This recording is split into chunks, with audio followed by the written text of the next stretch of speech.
Oi, pessoal! Hoje eu vou dar continuidade à leitura do livro O Ateneu, do Raul Pompeia, tá? Na última leitura que eu fiz aqui pro canal, eu tinha lido até a página 74 do livro, tá? No capítulo 5. E hoje eu vou tentar ler até a página 104, assim como eu havia prometido no último vídeo que eu fiz aqui. Vamos lá, capítulo 5, página 74. Devo, entretanto, à minha efeméride religiosa a maior soma de gratidão. Suavizou-me com a complacência divina o período de vadiação profunda e amolecimento hipnótico com que me pesou a atmosfera do Ateneu. Toda perseguição de castigo, sem prejuízo da minha delicadeza moral, resvalava pelo cilício da penitência. Eu emergia forte das provações, e tranquilidade na apatia ter por fiador a Deus. Íamos à missa nos domingos. Todos abriam os livrinhos para que o diretor os visse atentos. Eu não abria o meu. Deixava apenas fugir meu espírito para o alto e aderia à abóbada como as decorações sagradas, ajustar-se estreitamente dos detalhes da arquitetura do templo, como o ouro sutil dos doutoradores, conservar-se lá em cima, ávido ainda de ascensão, ambicioso de céu, como a baforada dos turíbulos. Havia acessos comunicativos de tosse que lavravam nas fileiras. Eu não tossia. Havia convulsões de riso, mal contidas no lenço, mal dominadas por um olhar de Aristarco, de joelhos à frente do colégio e mãos cruzadas sobre o castão do unicórnio. Como certa vez que um cão brejeiro e sem princípios, mesmo ao elevar-se à santa partícula, entrou e escapou-se com o casquete de um fiel contrito. Eu resistia ao riso. Cantávamos ao coro em dias solenes. Melhor organização vocal possuiria o Orfeão do que a minha, mas se cantassem os corações em vez dos lábios, nenhum hino evolaria mais largo, mais belo que o meu. Traziam-nos água com açúcar num jarro de vidro para molhar as cordas vocais. Eu rejeitava esta doçura terrena. O Ateneu concorria para o brilhantismo das procissões. Eu me embrulhava amplamente na opa, encarnada como sacrifícios que me podia enrolar 3 vezes, e empunhava uma tocha que me martirizava os dedos com os pingos ardentes de cera.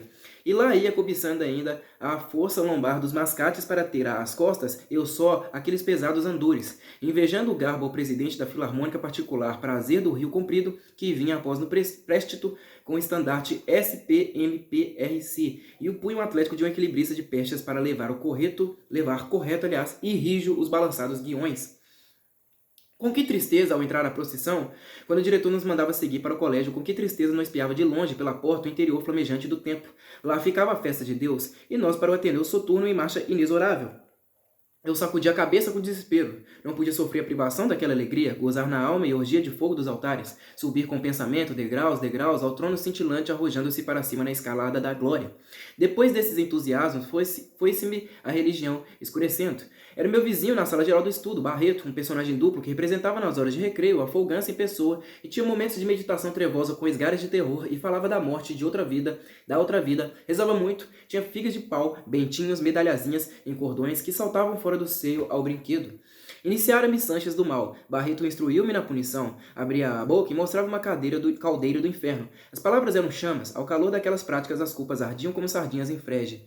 Barreto andara num seminário rigoroso, regime de nitro para congelar as ardências da idade. Era magro, testa de Alexandre Herculano, beiços finos, olhos pretos, refulgentes, saídos, fisionomia geral de caveira em pele ressecada de múmia.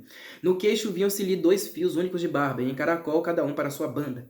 Só ele talvez conheceu minhas preocupações beatas, senhor do meu fraco, pôs-se a informar dos pavores da fé com a ênfase satisfeita de um cicerone.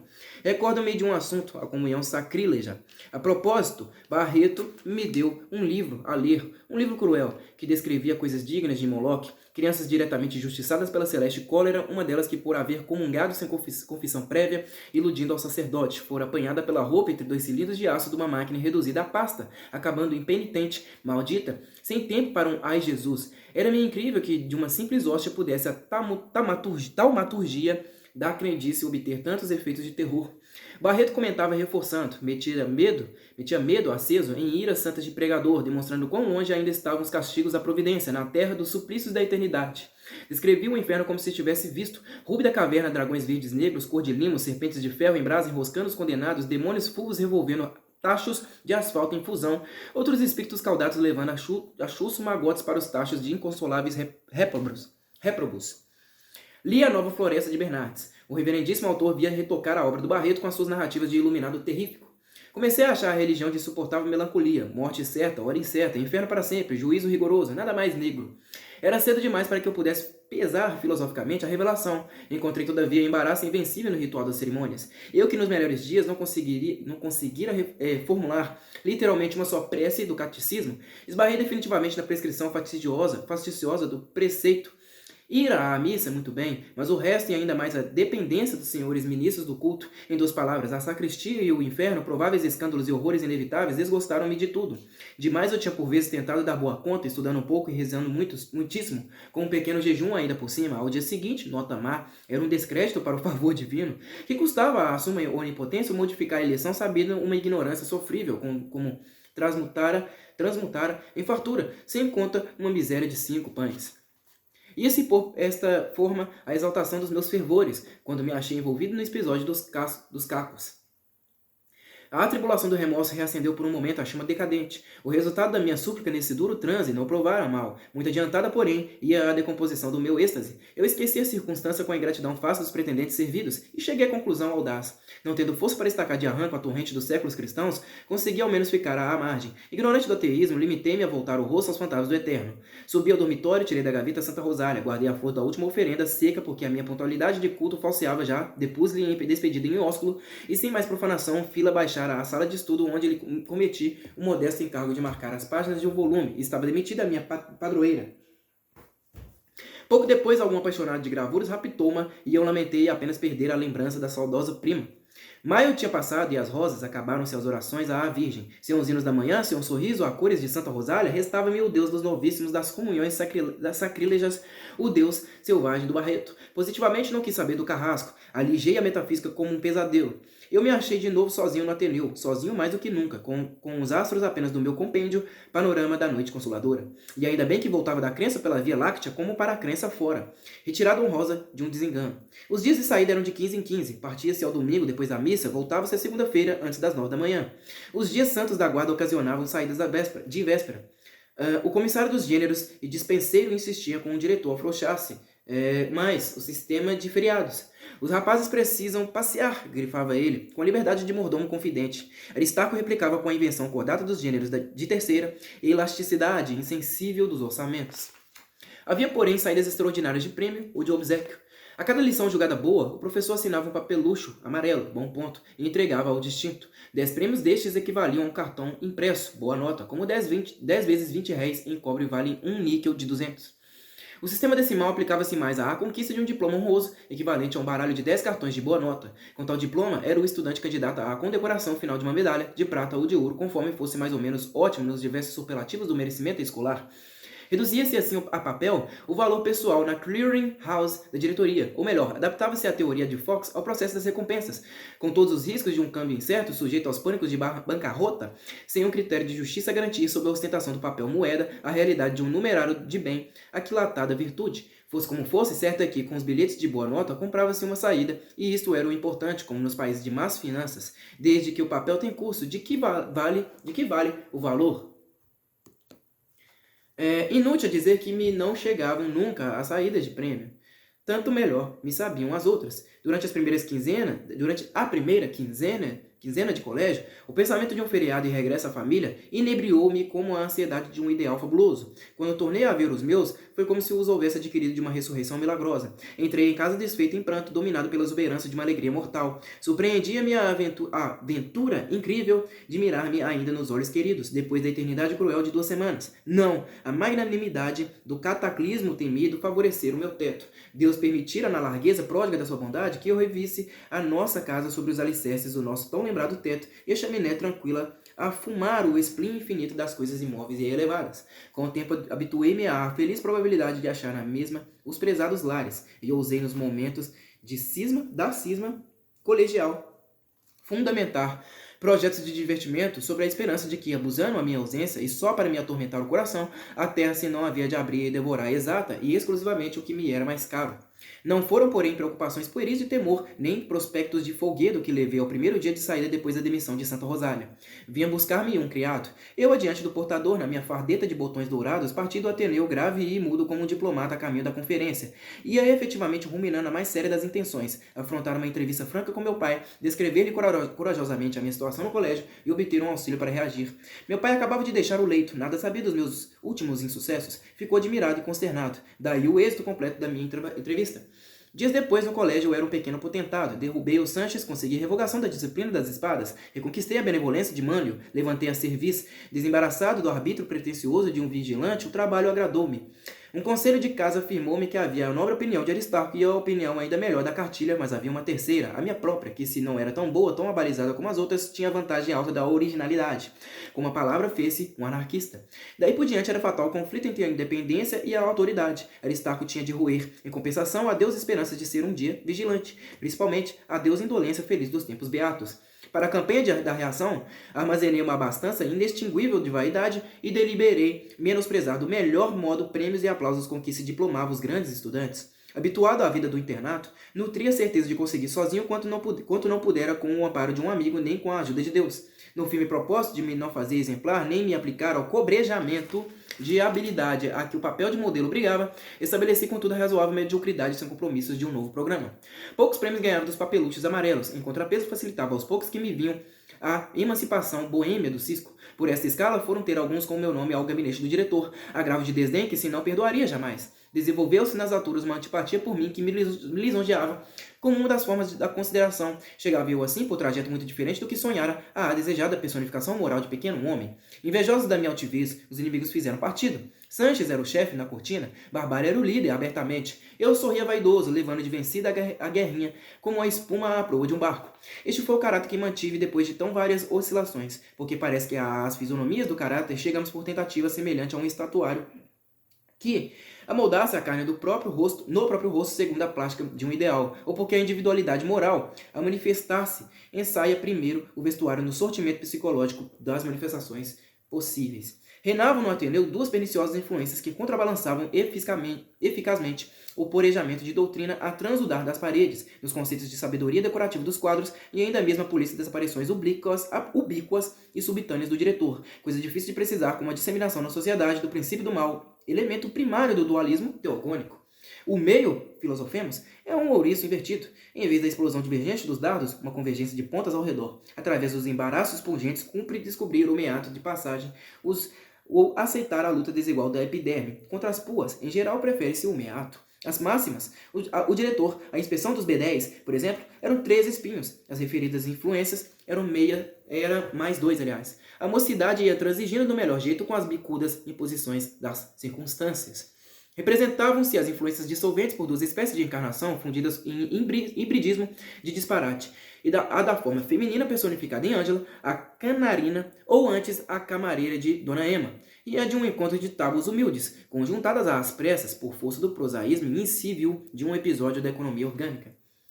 Falavam assim a imaginação, impressões de relance, um olhar banhado de lascívia, a tempestade galopante das roupas em desordem de fuga, calculada para efeitos de irritação, um descuido de alças afrouxadas ao corpinho, um propósito de poças d'águas em dias de chuva, obrigando a saias curtas e canelas nuas, ora a uma porta em rápida passagem, ora através do parque frondoso, ou ao escritório por motivo de recados de Dona Emma, cuja frequência desesperava o diretor, ou sobre o muro da natação, ou a qualquer canto com os copeiros, em dueto de idílio, que se espiava, ou em graçola aventurada aos inspetores que se babavam.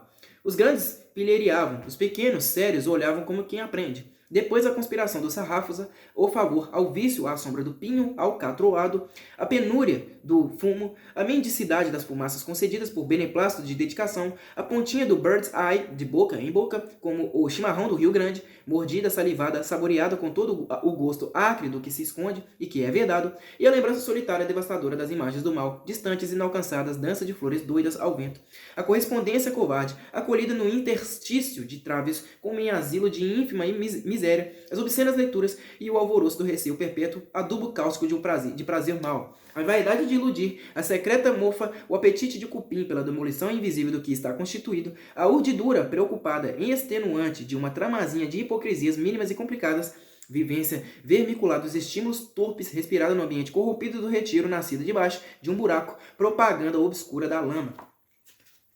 E diluía-se pelos semblantes a palidez creme, cavavam-se olhares vítreos das regiões do impaludismo endêmico. Soavam-me ainda aos ouvidos as prédicas de ascetismo do Barreto. Para ele, o mal era fêmea. O Sanches entendia que era macho. Amarrava-lhe um rabo ao cóccix e criava o Satanás, bilontra, imoral e alegre. A cauda do demônio do Barreto era de rendas. Na rua do ouvidor faria o Satanás. Fanfreluche, uma coisa horrível com 2 olhos destinados à perdição dos homens. Saia digna de consideração só de padre que, por sinal, é batina, não é saia. O mais não passava de pretexto da moda parisiense para disfarçar o pé de cabra. Cuidado com Satanás, sorriso. Um sorriso com 2 pernas, um abraço com 2 seios, uma pantomima do inferno, faceira e traidora, graciosa e comburente, donde por descuido e por acaso vai se desprender na humanidade como as cobrinhas pirotécnicas de Faraó. O menor descuido, desgraça eterna.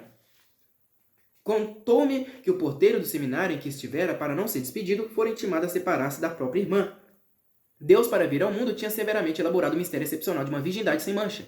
E se não fossem as profecias que não podiam ficar comprometidas, o veículo à conceição por amor da insexual pureza teria sido Carapina José, ou mesmo o velho Zacarias, ainda mais respeitável pela calva. A teologia do Barreto me calara fundo, e eu resolvera piedoso enxotar quanta imagem de sorriso viesse pousar-me à ideia. Virando a página dos fervores, a teoria ficou-me de resto de Satanás feminino. Com a pureza a mais natural da idade, ia zombando de Ângela e pompas adjacentes, fechando o peito com a paz de Jano, exteriormente a vaidade me amparava. Para me prevenir ainda mais, veio uma ocorrência provar pelo fato que o Barreto tinha razão acerca da influência feminina. Uma ocorrência que ensanguentou os anais do estabelecimento, entristecendo o diretor, embora afinal se lhe tornasse agradável pelo muito que fez falar do Ateneu. Tínhamos acabado de jantar e corria, como sempre, a recreação que precedia a hora da ginástica. Das bandas da Copa, ordinariamente sossegadas, chegou-nos subitamente um rumor de algazarra. Era estranho. O alarido cresceu, uma altercação violenta, depois fragor de luta, o estrondo de uma mesa tombando. Depois gritos de socorro, mais gritos, a voz de Aristarco aguda dando ordens como em combate. Estávamos atônitos. De repente vimos assomar à porta, que dominava o pátio sobre a escada de cantaria, um homem coberto de sangue. Um grito de horror escapou a todos. O homem precipitou-se em 2 pulos para o recreio. Trazia um ferro na mão, gotejando vermelho, uma faca de lâmina estreita ou um punhal. Matou, matou! Gritavam da copa. Pega o assassino! Sobre os passos do fugitivo vinham diversas pessoas. João Numa, gordinho, lívido e trêmulo, ao descer a escada, rolou, partindo os óculos na pedra. Aristarco, a uma janela bem certa da inviolabilidade pessoal, ao peitoril, desenvolvia uma energia sem limites, mandando pegar o homem da faca. Os inspetores do recreio tinham azulado, os rapazes berravam como loucos. Inesperadamente reaparece o Silvino muito branco, com as suíças mais pretas pelo contraste do medo. Esperem, esperem, dizia convulso, como quem traz na algibeira um expediente salvador. Esperem! Exatamente no meio do pátio abriu as imensas pernas de Rhodes magro e levou à boca um apito. Infelizmente, com a força do sopro, engasgou-se o assobio depois de 2 chiuros falhos. Cercado pelos criados que o perseguiam com trancas e cacetes, o homem da faca, cuja intenção era escapulir para o jardim, encostou-se a uma parede. Deixe-me passar que mato mais um, rosnava com a fisionomia faiscante. Caminho para mim, repetia, agitando o ferro no frêmito de cascavéis. Alguns moços destemidos tinham se avizinhado e completavam um imprudente cerco. Abre! Rugiu praguejando o criminoso acuado, e de um salto de fera arremessou-se contra os sitiantes, brandindo a faca. Com a milagrosa destreza do instinto de conservação, cada um safou-se como pôde. O perseguido passou como um tiro. Fugiu! Clamavam de todos os lados. Quando o vimos cair de bruços, alguém se precipitara inesperadamente ao seu encontro e, escorando-o com o joelho, empolgando-o pelo gasnete com o punho, o fizera rodar por terra. Era o Bento Alves. Com uma das mãos, o bravo colega oprimiu a cara ao sujeito contra o solo, ralando-a na areia. Com a outra, por um prodígio de vigor, imobilizava-lhe o braço armado. Com o esquerdo livre, o criminoso firmava tentando erguer-se. Esmagava-o a pressão de um monólito. Quando foram em auxílio, já o Bento Alves desarmara o adversário, coagindo por meio da tenaz dos dedos com que lhe ferrava o congote. De toda parte aclamavam-no herói. À janela de longe, Aristarco, entusiasmado, esquecia o divino aprumo e bracejava como um moinho de vento, sem conseguir dar voz à emoção.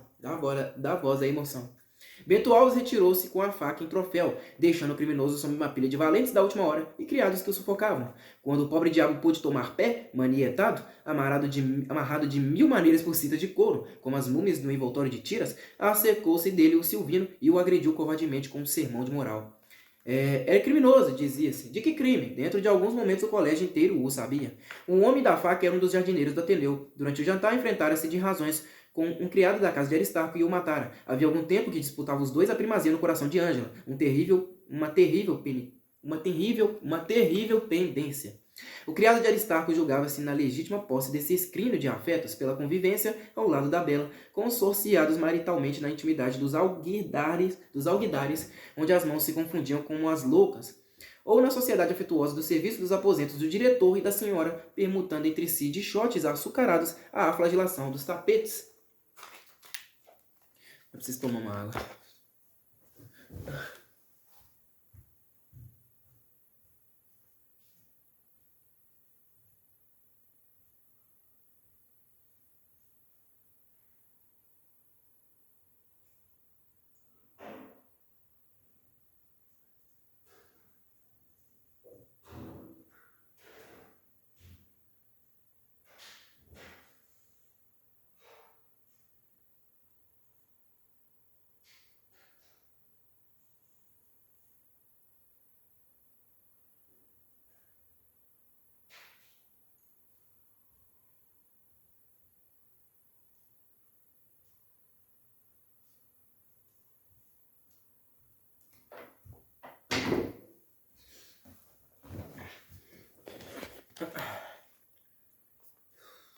O jardineiro Patrício da Camareira dava por ser a razão de nacionalidade, o fato de haverem chegado à América na mesma turma de imigrantes e uma autuação completa de juramentos idôneos da sedutora. Levados a tal aperto, os nós da paixão não se desatam, cortam-se. O jardineiro cortou, por mor azedume da situação, dizem que Ângela de parte a parte estimulava os adversários, declarando a cada um por sua vez preferi-lo exclusivamente. Confiado o assassino aos urbanos, tornou-se a vítima o objeto das atenções. Era este um rapagão de 30 anos, pardo e simpático. O assassino era mais escuro, espécie de andaluz de touradas, baixo, sólido, grosso como um cepo de açougue. Apenas desapareceu o criminoso. O colégio inteiro assaltou a escada, desejosos de ver o assassinado.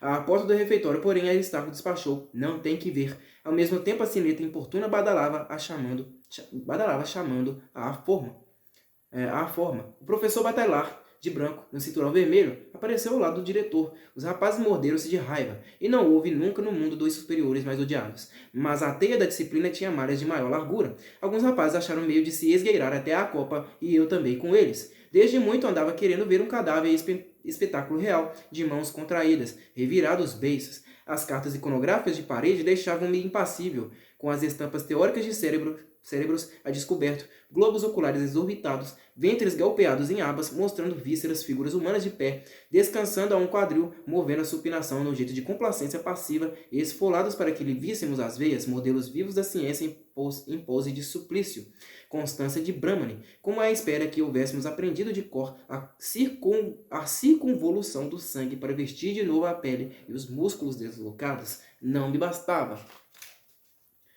Nos grandes armários havia melhor, peças anatômicas de massa, sangrando verniz vermelho, legítima hemorragia, corações enormes, latejantes, úmidos à vista, mas que se destampavam como terrinas, olhos de ciclope, arrancados que pareciam viver ainda estranhamente a vida solitária e inútil da visão, mas olhos que se abriam como formas de projéteis de intrudo. Mas eu queria a realidade, a morte ao vivo.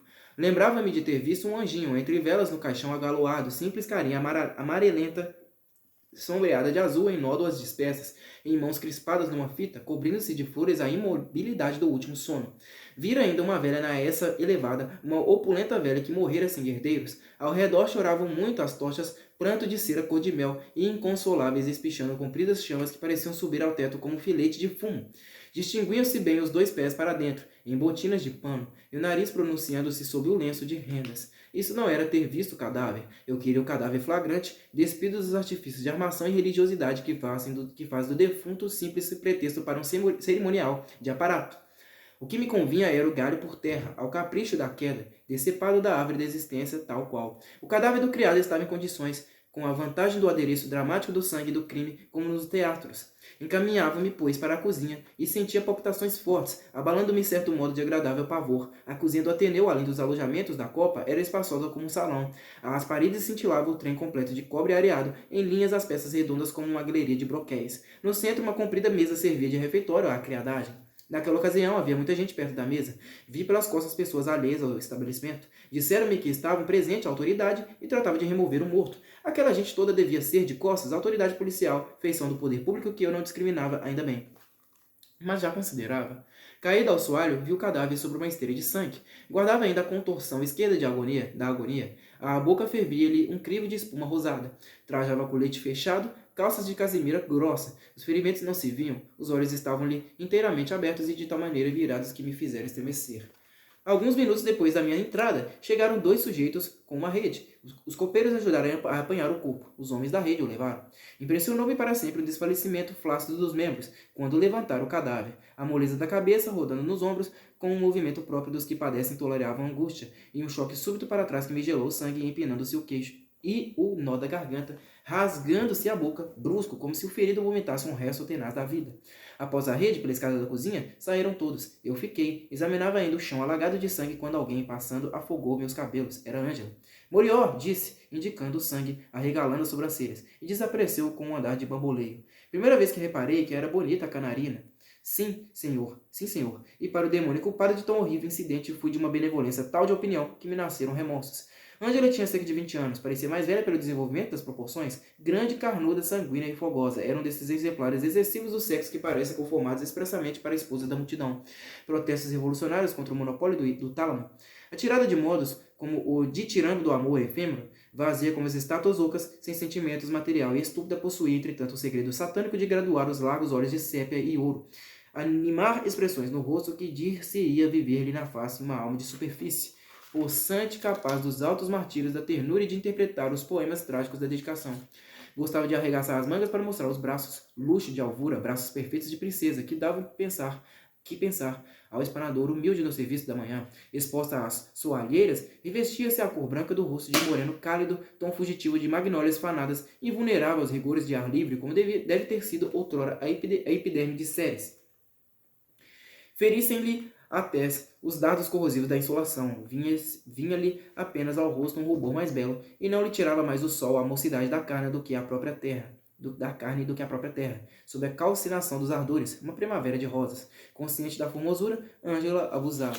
E era do mal livrar-se. Começava por um jogo de virtude, enxugava em ar de seriedade os lábios úmidos, as pálpebras de longas pestanas baixavam sobre os olhos, sobre o rosto, viseira impenetrável do pudor. Convidava a adoração, colhendo aos ombros o manto da candura, refugiando-se na indiferença hierática das vestais. Depois uma pontinha de ingênuo sorrir, olhos fechados ainda, gradação de infantilidade que substituía a avestal uma criança esquiva e tímida, rindo, voltando a cara. Os olhos por fim aventuraram-se de relance, uma temeridade de noiva possível, nada mais volvendo ao retraimento cismador. Depois a contemplação confiada, romance inteiro, linha por linha de uma virgindade, até que súbito meu castíssimo Barreto, aquela virtude, aquela meiguice, aquela esquiva candura, aquela nubilidade melancólica, aquela fisionomia honesta, pesarosa talvez de ser amável, fendia-se em 2 batentes de porta mágica e rodava em explosão, o sabá das lascívias. Os olhos riam, destilando uma lágrima de desejo. As narinas ofegavam, adejavam trêmulas por intervalos, com a vivacidade espamódica do amor às aves. Os lábios animados de convulsões tetânicas balbuciavam desafios, prometendo a submissão de cadela e a doçura dos sonhos orientais. Dominava-a então pela oferta abusiva. De repente abatia-se a derradeira humilhação, para atrair debaixo, como as vertigens. Ali estava por terra a prostituição da vestal, o himeneu da donzela, a deturpação da inocente, 3 servilíssimos reclamando um dono. Apetite para esta orgia rara sem convivas.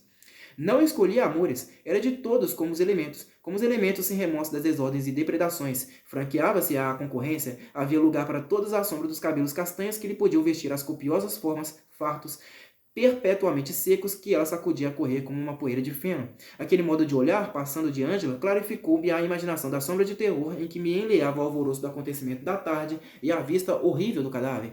Depois da façanha, Bento Alves, o herói, sumiu-se, comentavam-lhe demais a bravura, nem aos exercícios do campo compareceu. Bento Alves era um misterioso. Misteriosos são no colégio os que não andam a atravancar o espaço com as gatimanhas das suas expressões, das suas expansões.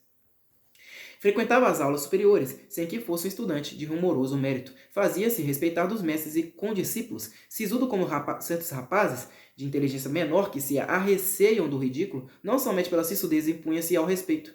Consideravam-no principalmente pela nomeada de Hercúleo. Os fortes constituem realmente uma fidalguia de privilégios do internato.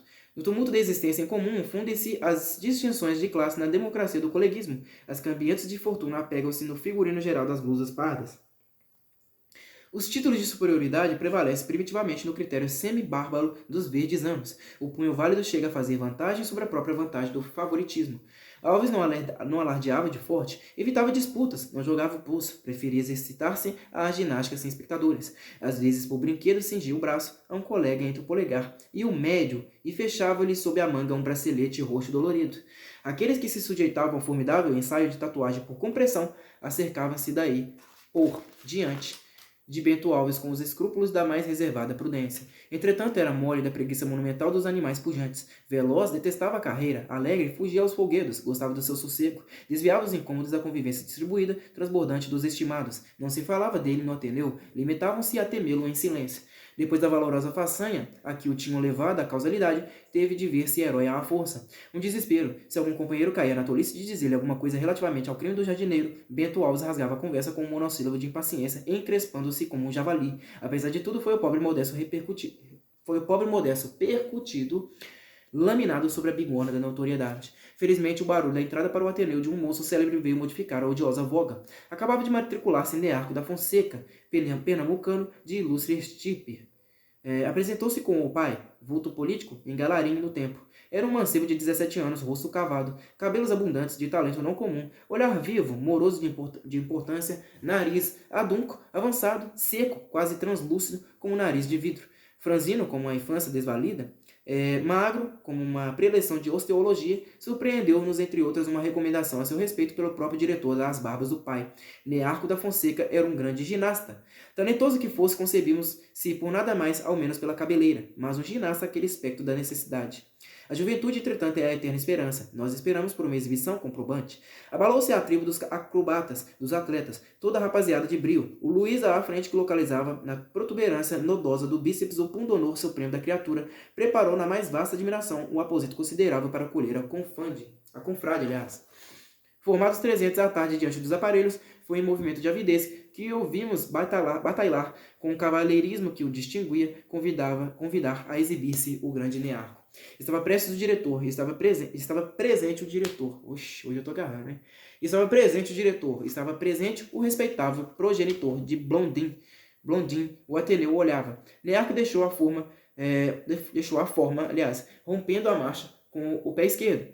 Segunda regra, mãos à ilharga, sério como um bispo, e encaminhou-se para o trapézio com o passo medido das emas, imperturbável, como quem sabe profundamente a técnica do marchar. Perto do aparelho, sempre de mãos à cinta, volta a volver, virou-se para o colégio, teso, e quebrou para nós um duro salamaleque, conservando por segundos a efracção angular das figurinhas delineadas, representando a lavoura na cantaria histórica do Egito. Assentávamos ansiosos. Depois do cumprimento, Nearco empunhou a barra do trapézio, polegar para baixo, segundo a pragmática das posições, e fez uma flexão. Não sabeis, profanos que sois, quanto vale a flexão dos membros superiores. A fórmula no mundo ideal da mecânica é a alavanca de Arquimedes. Da aplicação prática e contundente é o murro britânico. Consiste nisto, encolher as munhecas. Nearco fez 1, 2, fez 5. Seguiu-se uma viravolta e Nearco, ao trapézio de cócoras, pôde perambular sobre o pasmo circunstante o pausado beck. Não era tudo, porém. Nearco arranjou mais umas fantasias de cambalhotas capazes de transformar radicalmente os princípios firmados da arte dos trambolhões e beneficiou-nos, suando com um sorriso triunfal. Faltava a sorte do fim. Nearco espichou quanto pôde a lamentável ausência de músculos e deu-nos uma sereia. A sereia é tudo que há de mais elementar, de mais pulha, de mais totalmente ostentoso em matéria de aparelhos. O sujeito segura-se às cordas, levanta os pés da barra, mete os pés pelas mãos e de cabeça para a terra empurra o ventre. O pobre Nearco, desbarrigado, não tinha ventre para empunhar. Não empurrou coisa nenhuma. Quanto muito uns ossinhos que lhe saíam à altura do umbigo como cabos de faca, pulou ao chão. Estava exibido o acrobata. Nós olhávamos uns para os outros bestificados em compostura abatida de caras de asnos. Aristarco percebeu e repreendeu-nos com o sobressenho. Nós compreendemos delicadamente. Estava ali o respeitável pai de um colega. Uma roda de palmas claras, estrepitantes, inacabáveis percorreu as fileiras com a eletricidade comunicativa das aclamações. Nearco, altivo, agradeceu com o nariz. Capítulo 6. O futuro tinha reservado para Nearco um feixe de melhores palmas, uma uma galhada, aliás, de louros mais legítimos com um tempero de vitória. O Grêmio Literário Amor ao Saber, instituição recente, seria o verdadeiro teatro dos seus soberbos alcances. 2 vezes ao mês congregavam-se os amigos das letras numa das salas de cima, a mesma das lições astronômicas de Aristarco. Havia ainda para iluminar as sessões pedaços de matéria cósmica pelos cantos, esfrangalhada pela análise do mestre. Não quer dizer que merecesse as eternas luminárias da ironia a benemérita associação. Às suas reuniões comparecia eu timidamente, para nada mais que simplesmente abusar por excessivo consumo de um direito dos estatutos. Podiam os alunos todos do Ateneu, em silêncio humilde, mariscar o que fossem, deixando os segadores do trigal das literaturas. Assistente infalível saía cheio com a retórica espigada que ia espalmar, prensando no dicionário conservas de espírito, relíquia inapreciável do belo. A dificuldade que encontrava um estudante para forrar-se ao privilégio de gremista fazia-me mais a fundo venerá-lo. Nearco não teve o menor embaraço. Entrara para o estabelecimento muito adiantado. Foi imediatamente proposto, aceito e empossado. À primeira sessão, depois do triunfo ao trapézio, tive a ocasião de apreciá-lo à ginástica do verbo. Debatia-se este problema dos inesgotáveis das agremiações congêneres. Quem foi maior, Alexandre ou César? Indagação histórica difícil, evidentemente, de levar a cabo sem o auxílio da trena. Nearco arranjou a coisa a olho e distinguiu-se com a esperada galhardia. Falou durante hora e meia com uma fluência que lhe angariava para sempre o epíteto de Facundo. Justapôs com o primor de um varejista de fazendas César sobre Alexandre. César protestou contra a maneira, de barriga para o ar, que nada tinha de artística. Além disso, espetava-o a armadura de Alexandre. Aquilo faria rir a Pompeu no armário das legendas e a maledicência do Senado, comprometendo-se a seriedade secular do homem que foi, viu e venceu. Nearco manteve-o inexoravelmente durante o percurso do paralelo crítico. César não podia contar com os legionários do bom tempo. Ali esteve a fazer caretas na sujeição inerme, anima vilis, acho que é latim isso aqui, dos documentos. Alexandre, que afora o capacete via-se ainda maiorzinho que o outro, teve mais paciência, deixando-se medir até a peroração com a boa vontade de um defunto. Venceu, com efeito. Nearco proclamou o magno dos magnos, diversas polegadas maior que o temerário do Rubicon. O Grêmio esclarecido jubilou. A discussão encerrou-se, não havendo mais quem falasse. Também havia 5 sessões, que eram os pobres guerreiros tratados a metro. Por este memorável dia, arvorou-se Nearco em notabilidade firmada. Esqueceram todos que ele fora matriculado sob o quase compromisso de não dar um passo que não fosse um salto mortal, não descansar senão pernas para cima em cadeiras equilibradas sobre garrafas, não ter outro recreio que não fosse a corda bamba, por não destoar da percorrida fama. Ficou em ouvido a estreia acrobática. O Grêmio Amor ao Saber tomou-o a si em posse exclusiva como um orgulho. Não faltavam, entretanto, poetas, jornalistas, polemistas, romancistas, críticos, folhetinistas. A sociedade tinha o seu órgão, o Grêmio, impresso no Lombard, acho que isso aqui é francês, Lombars, de que podiam ser canudos à vontade os sócios, quites e ainda por maior riqueza de harmonias, os honorários. Entre os honorários figurava Aristarco, presidente, colaborando sempre no periódico com a transcrição em avulso das máximas de parede e mandando sempre para a 4ª página um anúncio garrafal do Ateneu, que pagava para auxiliar a empresa. Na interessante publicação apareciam quadrinhas místicas do Ribas e sonetos lúbricos do Sanches. Barreto publicava Meditações, espécie de harpa do crente em prosa arrebentada. O rodapé romance era uma imitação do Guarani, emplumado de vocábulos indígenas e assinada, a Imbiré. Nearco tirou-se a especialidade dos paralelos. Começou logo por 2 de pancada, Sila e Mário, Tito e Nero. No expediente prometia-se um terceiro curiosíssimo, Plutarco e os Beócios. Esta queda para as linhas equidistantes, talento aliás de carril urbano e anexos muais, foi mais uma razão de prestígio para o extraordinário rapaz. A eloquência representava-se no Grêmio por uma porção de categorias. Cícero, tragédia, voz cavernosa, gestos de punhal que parece clamar de dentro do túmulo, que arrepia os cabelos ao auditório, franzindo com fereza o sobrolho, que, se a retórica fosse suscetível de assinatura, acrescentaria ao fim de cada discurso pesadamente a mão do finado. Cícero, modéstia, formulando excelentes coisas atrapalhadamente no embaraço de um perpétuo début, desculpando-se muito em todos os exórdios e ainda mais em todas as confirmações, lágrimas na voz, dificuldade no modo, seleto e engasgado. Cícero circunspeção, enunciando-se por frases cortadas como quem encarreira tijolos, homem da regra e da legalidade. calcando os cujo longo, demorado, caprichoso em mostrar-se mais raso do que o muito que realmente é, amigo dos períodos quadrados e vazios como caixões, atenuando mais em cada conceito a atenuante do conceito anterior, conservador e ultramontano, porque as coisas estabelecidas dispenso de pensar, apologista ferrenho de Quintiliano, retardando com intervalos o discurso impossível para provar que divide bem a sua elocução com todos os requisitos da oratória, pureza, clareza, correção, precisão, menos uma coisa, a ideia. Cícero Tempestade, verborrágico por paus e pedras, por pedras, precipitando-se pela fluência como escadas abaixo, acumulando avalanches como uma liquidação boreal do inverno, anulando o efeito de assombroso destampatório pela sombra do destampatório seguinte. Eloquência suada, ofegante, desgrenhada, ensurdecedora, pontuada a murros, como uma cena de pugilato. Cícero franqueza, positivo e indispensável para o encerramento das discussões, dizendo a coisa em duas palavras, em geral grosseiro e malfalante, pronto para oferecer ao adversário um encontro em qualquer terreno, espécie perigosa nas assembleias. Cícero sacerdócio, sacerdotal, solene, orando em trêmulo, alçando a testa com uma mitra, pedindo uma catedral para cada proposição, calçando aos pés 2 púlpitos em vez de sapatos, espécie venerada e acatada. Nearco introduziu o tipo ausente do Cícero, penetração, incisivo, fanhoso e implicante, gesticulando com a mãozinha à altura da cara e o indicador em croque marcando precisamente no ar, no soalho, na palma da outra mão, o lugar de cada coisa que diz, mesmo que se não perceba, pasmando de não ser entendido, impacientando-se até ao desejo de vazar os olhos ao público com as pontas da sua clareza, ou derreando-se em frouxas de compaixão pela desgraça de nos não compreendermos, porcos e pérolas. O gesto incisivo mais a facúndia desimpedida, mais o talento histórico dos paralelos, consagrou a primazia do gremista. O gesto incisivo, mais a facúndia desimpedida, mais o talento histórico dos paralelos, consagrou, aliás, a primazia do gremista. O presidente efetivo da sociedade era o Dr. Cláudio, professor da casa, homem de capacidade benévolo para os desgarros de tolice da juventude, que teria desgosto para uma semana se imaginasse que faltara uma sessão por menosprezo. Esta constância do chefe era o grande elemento de prosperidade do amor ao saber. O Dr. Cláudio conduzia os trabalhos com verdadeira perícia de automedonte, esclarecia os imbróglios, forjava adjetivos de encômio, que ia dando a cada um por sua vez e a todos os estimáveis consórcios, propunha algumas teses e achava graça em outras. Nas sessões solenes pronunciava o discurso oficial.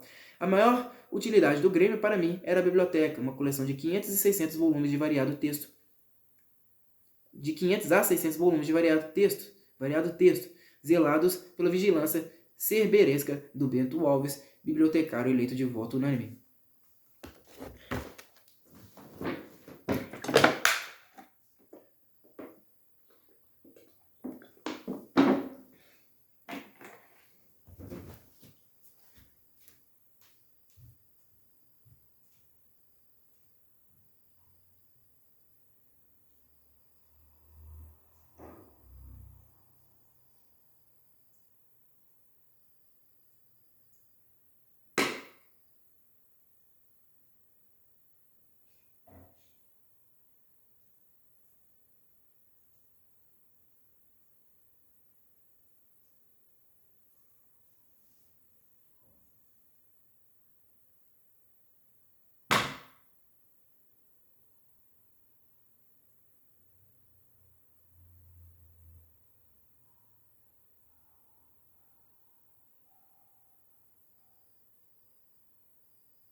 Alves era da associação, como quase todos os alunos do curso superior. Filiava-se ao grupo simpático dos silenciosos, usufruindo os lucros da circunstância de não ser do regimento a taramela obrigatória.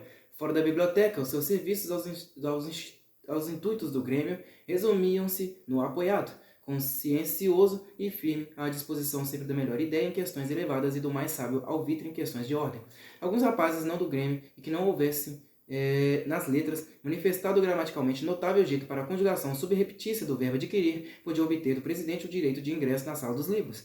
Eu, como amigo que era das bonitas páginas impressas, apresentei candidatura, e como não divertia bastante o jogo da barra ao sol, nem um rapa tira-deixa põe das penas de aço e das carrapetas, nem o correr, a panelinha das bolas de vidro espiraladas de cores, fez-me a biblioteca a recreação habitual. Essa frequência angariou-me dois saudosos amigos, Bento Alves e Júlio Verne. Ao famoso contador do Tour du Monde, teve uma multidão numerosa dos amáveis fantasmas da primeira imaginação, excêntricos como Fogg, Paganel, Thomas Black, alegres como Joe Passepartout, o Negro Nab, nobres como Glenarvan, Letourneur, Paulina Barnett, atraentes como Aouda, Mary Grant, sobre todos grande como um semideus barmanitente, luminosa como a neblina dos sonhos, o lendário Nemo da ilha misteriosa, taciturno da lembrança das justiças de vingador, esperando que um cataclismo lhe cavasse um jazigo no seio do oceano, seu vassalo, seu cúmplice, seu domínio, pátria sombria do expatriado. Possuía minha literatura completa de tesouros de meninos, contos de Schmidt. Visitara uma por uma no meu burrinho as feiras da sabedoria de Simão de Nantor. Estudara profundamente pelas aventuras de Gulliver as vacilações da vida, onde mal acabamos de zombar da pequenez extrema, vem sobre nós o ludíbrio da extrema grandeza, espécie de Pascal de mamadeira entre Lilliput e Brobdingnac. Chegar à perfeição de duvidar das empresas de Munchans. Nossa, porra, como é que eu pronuncio essa porra?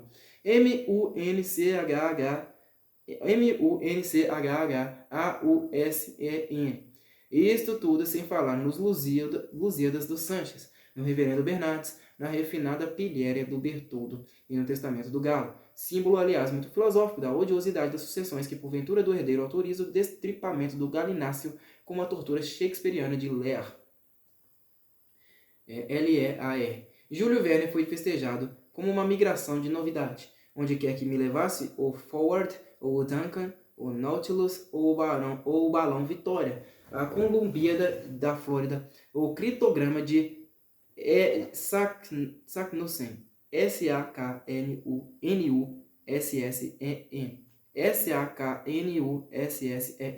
Lá ia eu, espaimado de desenlaces, prazenteiro, ávido como os 3 dias de Colombo, antes da América, respirando no cheiro das encadernações, as variantes climatéricas da leitura, desde as areias africanas até os campos de cristal do Ártico, desde os grandes frios siderais até a aventura do Stromboli.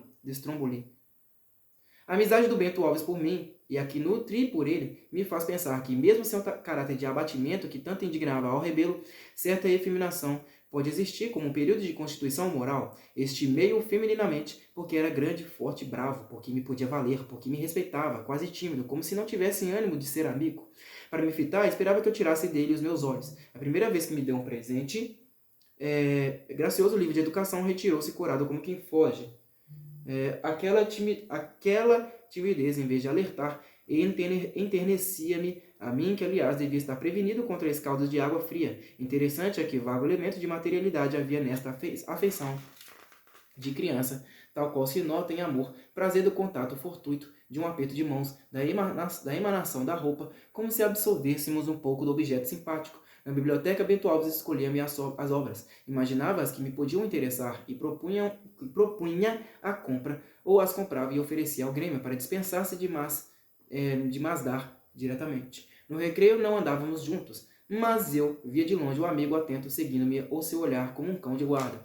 Soube depois que ameaçava torcer o pescoço a quem pensasse apenas em me ofender, seu irmão adotivo, confirmava. Eu, que desde muito assumira entre os colegas um belo ar de impávida altania, modificava-me com um amigo e me sentia bem na submissão voluntária como se fosse artificial a bravura à maneira da conhecida petulância feminina. A malignidade do barbário e seu grupo não dormia, tremendo de represália do Alves, faziam pelos cantos escoraçada maledicência digna deles. Às vezes na biblioteca, enquanto eu lia, Alves olhava-me do outro lado da mesa central de pano verde, com a mão à fronte e os dedos mergulhados nos cabelos. Olhava-me eu e o sentia sem levantar a vista, compreendendo no mais fino refúgio de ninada vaidade que aquela contemplação traduziu o horror do ridículo proverbial em Bento Alves, manietando-lhe rijamente uma demonstração efusiva. Não fosse a crítica uma criatura do tempo, eu poderia achar cômica a situação dos personagens desta cena de platonismo. Não havendo a crítica para falsear a psicologia por desdobramento, limitava-me a ser sincero como o pobre amigo. Às vezes vinha-lhe à pálpebra uma lágrima sem origem. No movimento geral da existência do internato, desvelava-se caprichosamente. Sabia ser de modo inexprimível, fraternal, paternal, quase digo amante, tanta era a midudência dos seus cuidados. Não havia regalo dessas mesquinhas coisas de preço enorme na carestia perpétua da prisão escolar, de que se não privasse o Alves em meu proveito, desesperando-se a fazer pena se eu tentava recusar.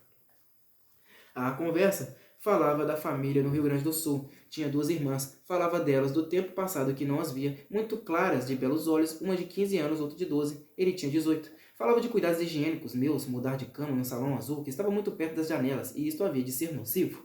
Outras ninharias em tom de sentida brandura, como se desejasse decrescer das proporções sólidas de sua conformação para reduzir-se à exiguidade balbuciante de uma carcaçazinha, aliás, de avó, minguada de velhice, animada, ainda e apenas pela febre do último alento, aliás, pela necessidade de carregar ainda alguns dias no coração um afeto. Os estatutos do Grêmio marcavam 2 ocasiões de solenidades, as festas anuais de abertura e do encerramento dos trabalhos. Além destas, as sessões comemorativas que a casa resolvesse. Para as festas literárias, levava-se ao pavilhão do recreio um grande estrado, 3 mesas que se alinhavam para a diretoria sob um rico pano cor de vinho, de ramagens negras que lembravam tinteiros entornados de mau agouro, e uma tribuna familiarmente apelidada Caranguejola.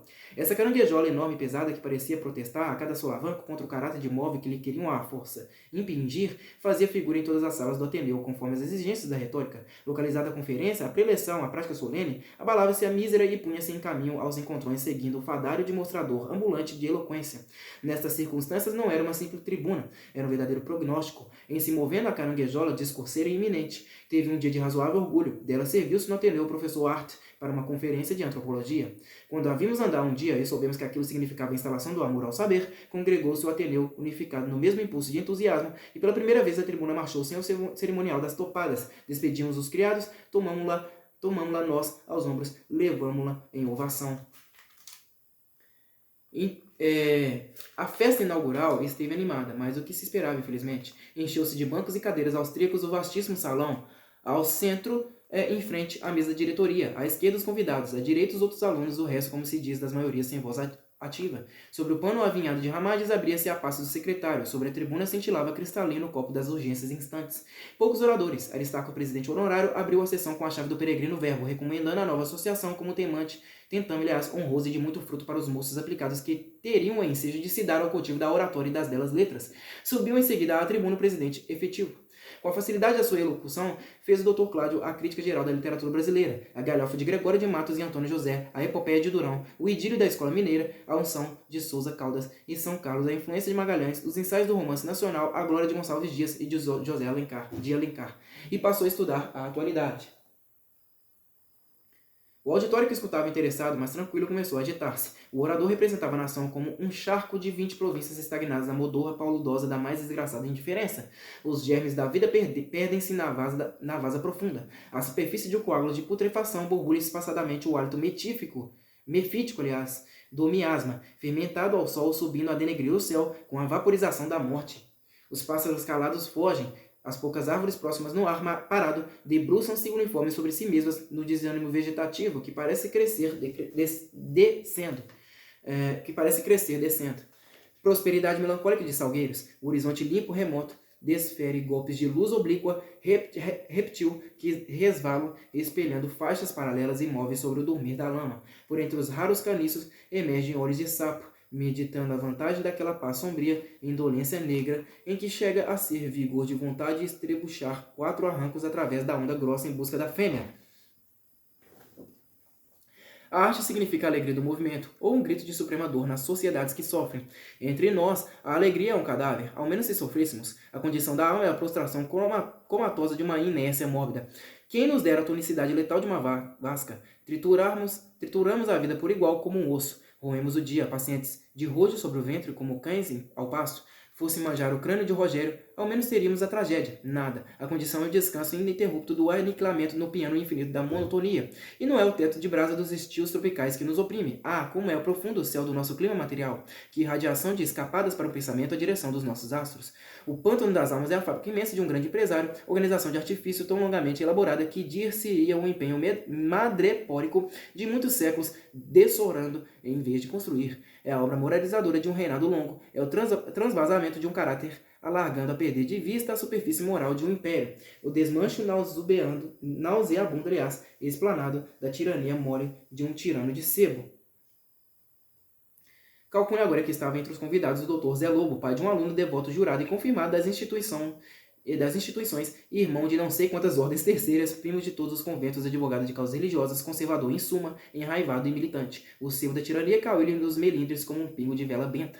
Protesto, rugiu, rubro e rouquenho, dilacerando as barbas e erguendo o punho. Não podia admitir que viessem à sua vista encebar as instituições. Por maior desgraça, estava também presente o senador Rubim, avô de outro aluno, senador de maus bofes, um pai da pátria padrasto, sem considerações nem papas na língua. Quem protesta contra o sebo da tirania é burro, redarguiu a partiça com a pachorra temível dos velhos insolentes. Burro não, clamou o outro, empalidecendo sob a vergaça da injúria, nervoso e perturbado pela tensão da sala inteira que o encarava. Burro não, tais expressões são indignas da vossa excelência, um senador e um velho.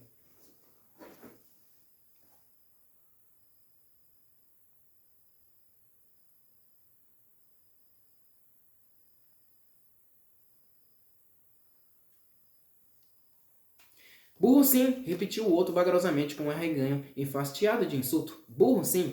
Aristarco conservava-se a presidência na pasmaceria de pau dos ídolos afrontados. O salão enorme, alunos e convidados, tumultuavam em vagalhões fragmentados em partidos opostos, uns pelo senador e pela anarquia, outros pelo advogado e pela ordem pública. Muitos gesticulavam de pé, havia estudantes gritando em cima dos bancos. Os insultos voavam como pelouros, os protestos rangiam como escudos feridos, havia mãos pelo ar, de que pediam espadas. Aproveitando-se do escarcéu, o advogado ousara arremessar um desaforro ao senador. O outro, se ouvir bem, ia replicando com a impertinência do seu estribilho. Burro sim, até que impaciente pôs remate à polêmica com as 5 letras da energia popular que Waterloo fez heróicas. Vitor Hugo fez épicas e Zola fez clássicas. Sob o peso da conclusão, Zé Lobo cedeu. Aristarco achou que era tempo de funcionar a presidência e sacudiu sobre o tumulto o badalo da ordem. O orador na tribuna, ereto e calmo, promontório sobre a tormenta, esperava que o alvoroço chegasse a termo. Apenas viu arrefecer o furor dos impropérios. Corramos um véu sobre o cenário desolador, continuou. Vem em socorro a esperança de um renascimento. E por aí, habilidosamente conduzindo a oração, acabou por um quadro de futuro, armado em aurora, sobre a tribuna, pórtico de luz, jorrando o deslumbramento que extasiou os ouvintes com o encanto dos vaticínios felizes, levando o sopro da viração matutina às nuvens do desânimo espumadas antes sobre o panorama. Tiveram palavra ainda 2 estudantes que moeram uma quantidade profusa de frases comuns a propósito de letras e literatos. O filho do diretor, o republicanozinho, que conhecem, tinha no bolso 10 tiras, 10 brulhotes de eloquência incendiária que resolveu sufocar depois do escândalo colossal do sebo. A segunda sessão solene do Grêmio, quanto mais pacífica, não foi menos importante. Realizou-se em princípios de outubro pelas imediações das férias. A concorrência foi maior, compareceram senhoras em grande número, o que não sucedera da instalação. Houve mais capricho de ornatos nas salas. Forrou-se a tribuna de verde e amarelo. Inscreveram-se os mais aproveitados campeões da oratória do amor ao saber. O colégio compareceu fardado, a diretoria de casaca. A conferência do Dr. Cláudio foi subversiva, mas em sentido diverso da primeira. Versou não mais sobre a literatura no Brasil, porém sobre a arte em geral. A arte, estética, estesia é a educação do instinto sexual. A manutenção da existência de indivíduo tem a razão de ser no instinto de vitalidade da espécie. O momento presente das gerações nada mais é que a ligação prolífica do passado com a posteridade, e a razão de ser das espécies, a indagação não perscruta. Para que o indivíduo perdure em momento genésico da existência específica no tempo, é indispensável adaptar-se às imposições do meio universal. O rio a correr não despreza o detalhe do mais insignificante remanso, nem pode sofismar o obstáculo do menor rochedo no alvéol. O critério inconsciente do instinto é o guia da adaptação. O esforço da vida humana, desde o vagido do berço até o movimento do enfermo no leito de agonia, buscando uma posição mais cômoda para morrer, é a seleção do agradável. Os sentidos são como as antenas salvadoras do inseto titubeante, vão ao encontro das impressões avisadores oportunos e cautelosos. A cada mundo de sensações notáveis corresponde um sentido.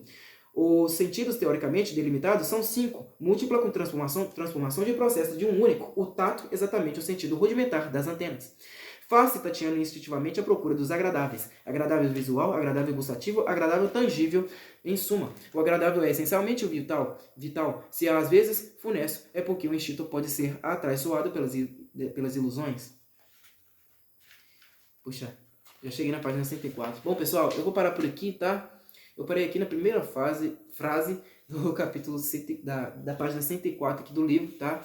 Deixa eu ver onde está o próximo capítulo. Eu acho que ainda tá um pouquinho longe ainda. Deixa eu ver.